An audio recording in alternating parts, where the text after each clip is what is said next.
வணக்கம் ஃப்ரெண்ட்ஸ். கிட்டத்தட்ட ஒரு 2 வாரமாக தேடி பிடிச்சி உங்களுக்காக ஒரு கீரையை காட்டணும் அப்படிங்கிறதுக்காகவே தேடி அலைஞ்சு ஒரு கீரையை கண்டுபிடிச்சிருக்கிறேங்க.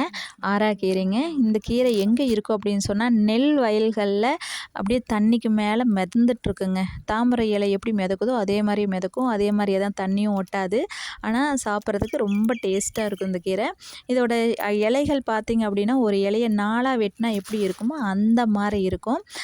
இது பார்த்திங்கன்னா நீங்கள் மற்ற கீரை கிள்ளுற மாதிரி கிள்ளவெல்லாம் முடியாதுங்க. அப்படியே தண்ணிக்குள்ளே கையை உள்ள விட்டு அப்படியே அரிச்சு எடுத்தோம்னா இந்த கீரை நம்மளுக்கு கையோடு வரும். அதனால தான் இந்த கீரைக்கு பேர் ஆராக்கீரை அப்படின்னு சொல்லலாம்.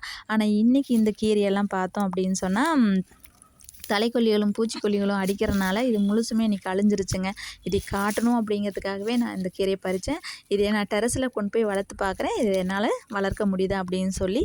இந்த கீரையை நீங்கள் சாப்பிட்ருந்தீங்க அப்படின்னா உங்கள் ஊரில் என்ன பேர் சொல்லுவீங்க அப்படின்னு சொல்லி மறக்காமல் கமெண்ட் பண்ணுங்கள். Thank you friends.